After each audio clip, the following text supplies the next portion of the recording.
Hola chavales, ¿qué tal? ¿Cómo estamos? Vamos a recobrar nuestra costumbre de hacer resúmenes sobre los temas que vamos dando en clase por la mañana, porque todavía hay gente confinada y por tanto pues voy a explicar el siguiente apartado que trata sobre la verdad, ¿vale?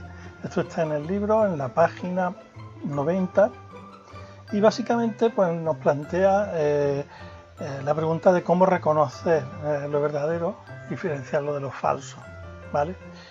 Bueno, para empezar nos dice que tengamos en cuenta que la palabra verdad se utiliza en dos ámbitos, para referirnos a las cosas, es decir, a la realidad, o para referirnos a los conocimientos, a las opiniones, a lo que afirmamos, a las personas, ¿no? Entonces, por ejemplo, referido a la realidad, algo verdadero es algo auténtico, un auténtico cuadro de Picasso. Lo contrario sería una falsificación o una imitación, ¿vale? Lo falso frente a lo auténtico. En ese caso, la palabra verdad se la aplicamos a las propias cosas, pero cuando la aplicamos a nuestras opiniones, a nuestras afirmaciones, a nuestras teorías, entonces nos referimos a la verdad, a lo verdadero y a lo falso, ¿vale? Cómo diferenciar lo que es verdadero de lo que es falso en el terreno del conocimiento, ¿vale? Bueno, a este segundo caso nos vamos a ocupar y sobre todo aquí he explicado en clase que vivimos en una época en la que la información nos llega cada vez más a través de las redes sociales y cada vez consultamos menos los periódicos, los telediarios, con lo cual estamos un poco desprotegidos ante informaciones, vídeos, audios que nos llegan y a nuestro móvil, por ejemplo, y que, bueno, nos gustaría saber si son verdaderos o no, porque muchas veces son escandalosos, son polémicos, o directamente son mentiras, como son trolas, por eso se le llama bulos o fake news, ¿no? Noticias falsas.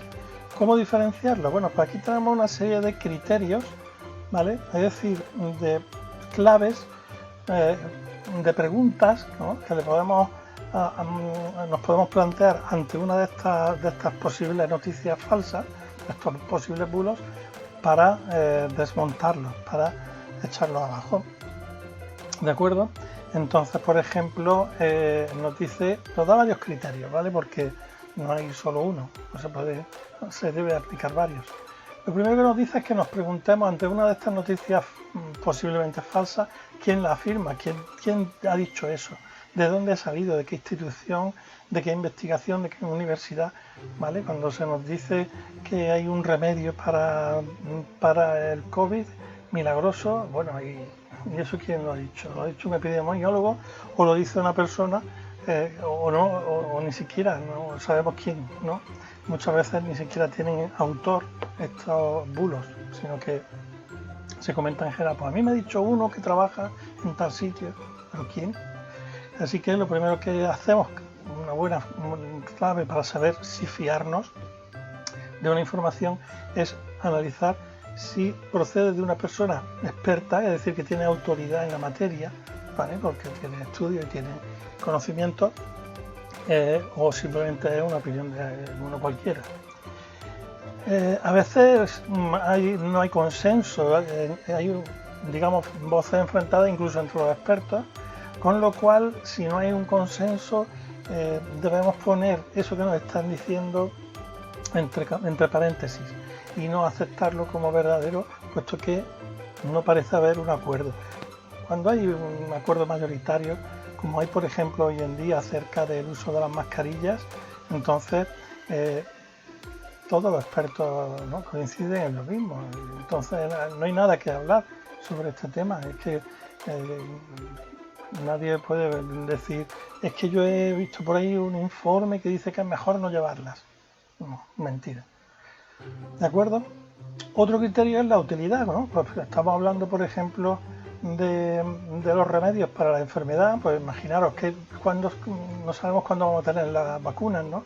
Pero uno de los criterios que se le pide a una vacuna o a cualquier medicina es que sea eficaz, es decir, que sea útil, ¿no? Que tenga los mínimos efectos secundarios y una eficacia de protegernos contra el virus. Si eso es así, esa vacuna será la mejor. Yo podré decir que esa vacuna es la mejor, porque realmente es útil, ¿vale?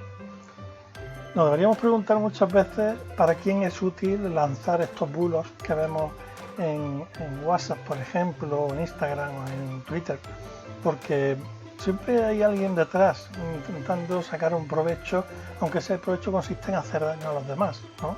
Así que esto también serviría como doble pregunta para preguntarnos por qué hay gente que está divulgando estos bulos, ¿no? ¿Con qué intención? Otra prueba bastante fuerte y poderosa es qué hechos demuestran que esto que me estás diciendo es verdad. Dame pruebas, dame datos concretos que además yo pueda corroborar, que yo pueda contrastar, ¿vale? Lo que se llama la evidencia empírica se refiere a la experiencia, ¿no? Empírico viene del griego, significa lo que yo puedo observar, lo que yo puedo comprobar por mí mismo, ¿vale?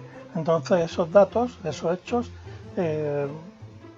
son los que al final cuentan para poder afirmar una cosa u otra, ¿no?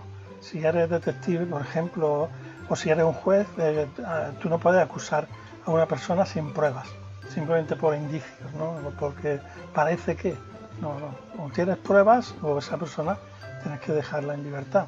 No puedes decir que es culpable a una persona sin pruebas, sin datos que se puedan contrastar. Hay otro criterio, a veces no tenemos pruebas o datos concretos, pero sí tenemos una evidencia racional, ¿no? Es decir, tenemos la convicción que nace de la propia razón. Hay ciertas verdades que basta con pensar en ellas para darse cuenta de que son evidentes. ¿Qué significa evidente? Pues que no me cabe ninguna posibilidad de dudar de esa afirmación, ¿no? Si yo digo, por ejemplo, que la distancia más corta entre dos puntos siempre es una línea recta, solo tengo que imaginarme dos puntos A y B y una carretera que llegara de uno a otro.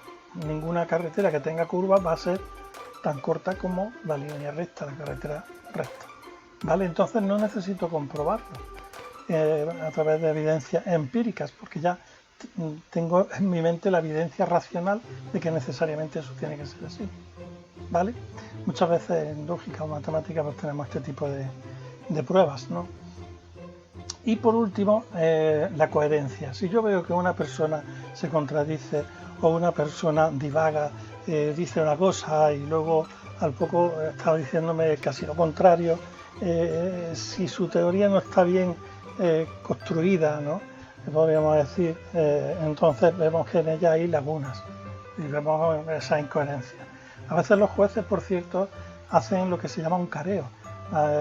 Cuando un acusado pues tiene una teoría poco clara sobre por qué él no ha sido el asesino, entonces se le puede hacer un careo, es decir, enfrentarle cara a cara con alguno de los testigos para que discutan y ver qué posición, ¿no? qué postura es la más coherente, porque si uno se contradice es porque está mintiendo, ¿no? Entonces, bueno, pues ese sería nuestro sexto criterio.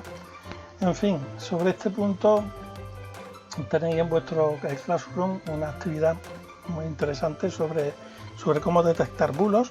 Ahí tenéis vídeos y sobre ello os voy a pedir que me hagáis un trabajo de investigación, como si fuerais periodistas, ¿vale? Vamos a intentar detectar y identificar un bulo, una noticia falsa y estudiar por qué es falsa, ¿no? Ponerla al descubierto, podríamos decir. Bueno, pues muchas gracias por todo, como siempre, y hasta la próxima.